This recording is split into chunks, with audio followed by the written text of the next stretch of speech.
Prostitution in medieval England was not necessarily a woman's sole career choice, and there are many examples of women who used prostitution to supplement their everyday income.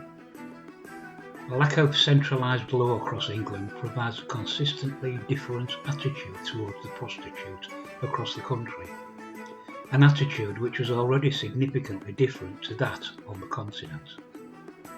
As a general rule, Europe seemed to be far more lenient and accepting of the occupation as a necessary public utility, and, although many countries engaged a policy of restriction, it was aimed against the clientele of the prostitutes and not the prostitutes themselves.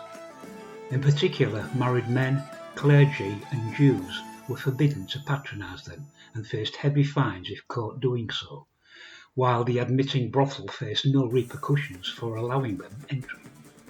In early medieval France, prostitutes faced public humiliation in an attempt to repress the trade.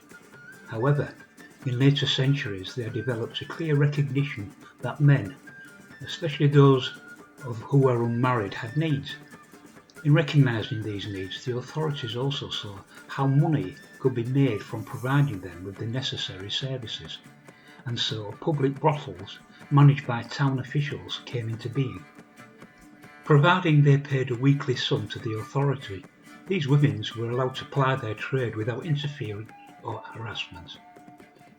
The rest of Europe was largely tolerant of sex workers, the rationale being that allowing brothels to operate accorded the authorities some level of control over the industry, created specific areas where men could go to indulge discreetly, and protected innocent women, and limited the disruption caused by prostitutes who advertised themselves in the street.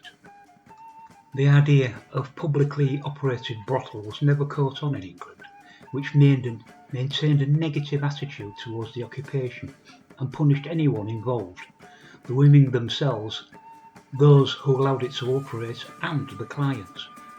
England had more prosecutions for prostitution than any other European country, even more than certain areas of Italy which had outright banned the trade. The medieval prostitute almost never undertook her occupation to sate her uncontrollable lust. The motivation was almost always financial. While there were a number of full-time prostitutes, there were also women who simply used it as a means to bolster their primary source of income during particularly hard times. You can imagine a conversation, can't you? "Alf, there's no in the pantry for supper." "Oh dear lass, well never mind, we'll just have to tighten our belts and just go hungry tonight." "Bugger that, I'm not tightening no belt and I'm not going hungry. I'm going to nip down, stand outside Dog and Duck, see if I can earn a sticky shilling. I'll get us a pie on way home." "Ah, that sounds like a good idea, lass, well done." More disturbingly, however, there were women who were sold by the family members in order to generate funds for the family. As there was no strict definition of what constituted a prostitute, there was also a lack of consistency in the legal treatment of them. While in London the area of Stewside was unofficially designated the medieval equivalent of the Red Light District, in Coventry any single woman renting a room for herself could be arrested under suspicion of prostitution, which prompted the authorities to outright ban single women from renting rooms. "Well, madam, this is the room, one of our best as you can see. A fresh straw palliasse on the floor, a three-legged stool, a wooden table and a jug of water. Well, your advertisement did say that the room was en suite. Ah, it is, lass. There's a bucket in corner. When you're done, you just empty it out a window. When will your husband be joining you? Well, I don't have a husband, I'm not married. You what?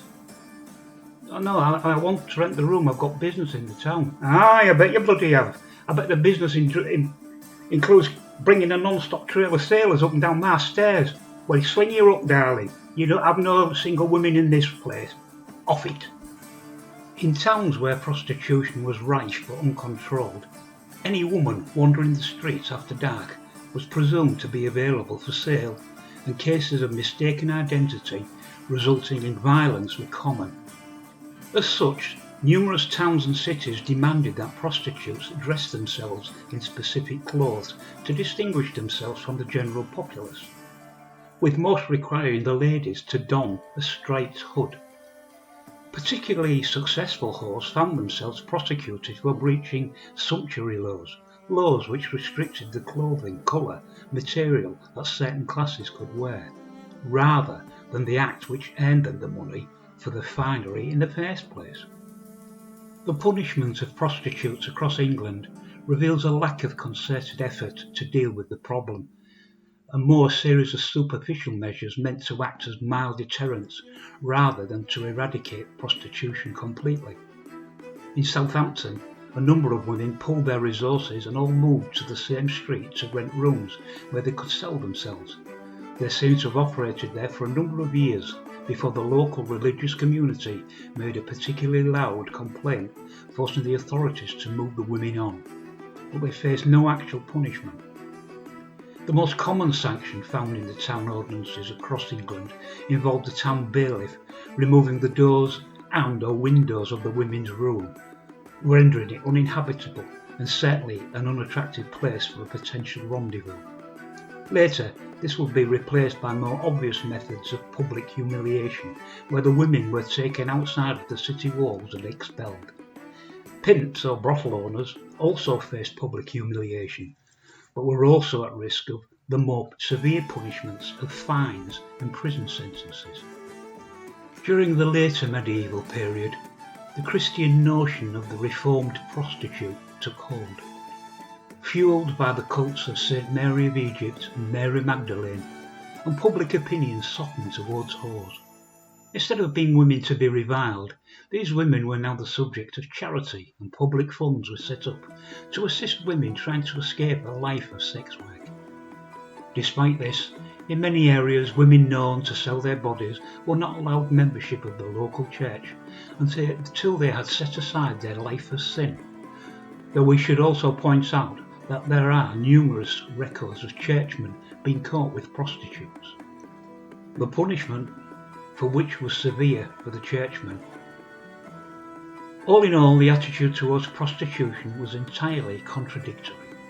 On one hand, they were a necessary utility required and approved of to provide a service for unmarried men, while on the other, they were peddlers of sin, needing to be expelled from the city lest they sully the reputation of a town by their deeds. Better indeed to have been a prostitute in Europe and enjoy an interference-free, entirely legal life, albeit at a price.